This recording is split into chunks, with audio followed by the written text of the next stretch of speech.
Hey, what's up guys, I'm Valraint.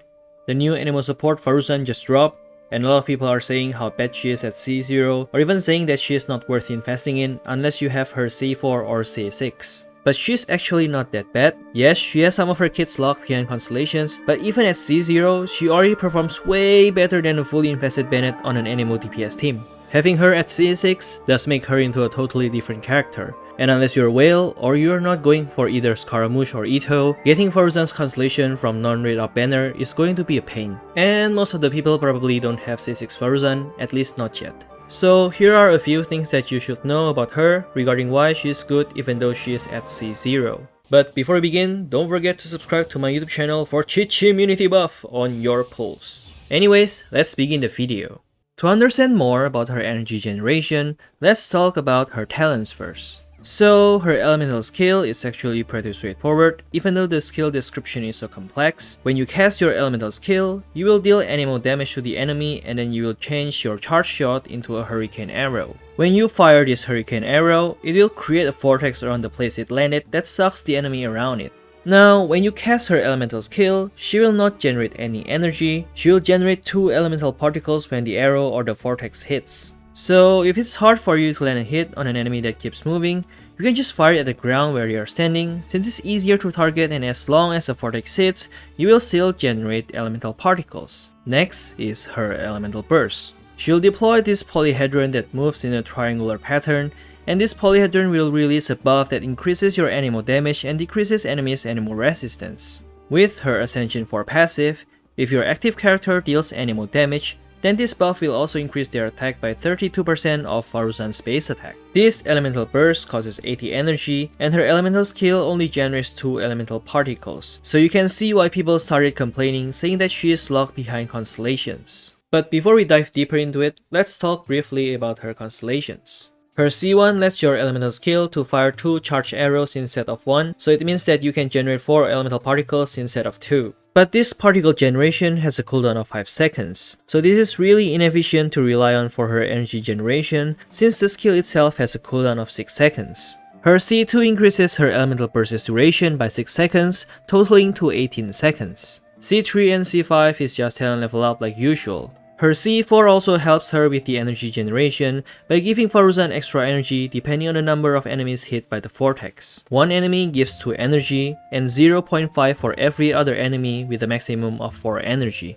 Now, this constellation might seem normal, but it will be broken once you get her C6. What her C6 does is every 3 seconds when you deal damage while under the effect of her ultimate burst buff, you will trigger the vortex, which will generate energy for her. This basically means that at C6, Faruzan's energy generation will be so insane that it will be as if she never had an energy problem at all. Even if she is off-field, the vortex generated can also be a battery for the active character, especially your animal DPS. Not only that, but her C6 also lets her buff your character with 40% critical damage when they deal animal damage, making her a totally different character at C6. This is why a lot of people are saying that she is really dependent on her constellations, especially her C4 and C6. But what I want to address here is that even without constellations, you can still generate enough energy for her, which will take us to the next part, the artifacts and weapon selections. So at C0, Faruzan can generate 2 animal particles. Every element particle that corresponds with the element of the active character will give 3 energy.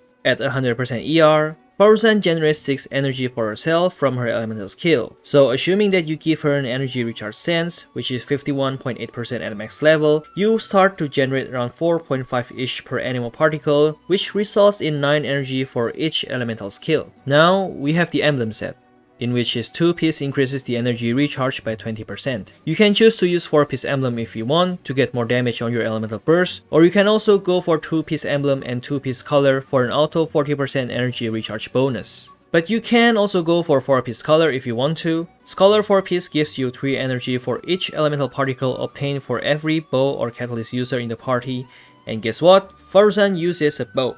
So 2 particles from her elemental skill means free 6 energy. But even if you can use 4-piece color here, I wouldn't really recommend it since 6 energy is a constant value. If you use energy recharge instead, you can get more energy for each elemental particle. So assuming that you're using 2-piece emblem and 2-piece color, you're already at 191.8% energy recharge without any ER substat or even ER weapons, giving you a total of 5.75 energy for each elemental particle. Typically, you will want to go for a 4-piece emblem, which will boost the damage of your ultimate burst, since in the long run, you probably will get another copy of Faruzan, which makes her energy recharge requirements to be lower than what a C0 needs. Now, there are also other great options such as 4-piece Noblesse Oblige or even 4-piece Viridian Veneer, depending on what you need. At C6, you can even use artifact sets like Tenacity of the Millelith. But since we are trying to make a C0 Faruzan work optimally, we'll focus on the emblem set for now. Now, regarding her artifact stats, I will recommend you to go for energy recharge sands, animal damage goblet, and crit rate circlet for lower constellations, and focus on finding energy recharge and crit rate substats on your artifact pieces.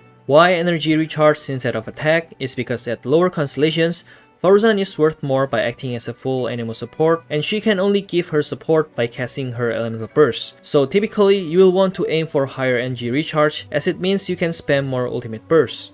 But at higher constellations, you can switch the sands into attack percent if you want, since energy is not her main concern anymore. You can make your Faruzan to lean more into a sub DPS / support, since we have seen that her ultimate burst scaling is really high. Now let's talk about her weapon selections. I think Favonius Warbow as a 4-star outperforms LG40N, a 5-star, in terms of usefulness.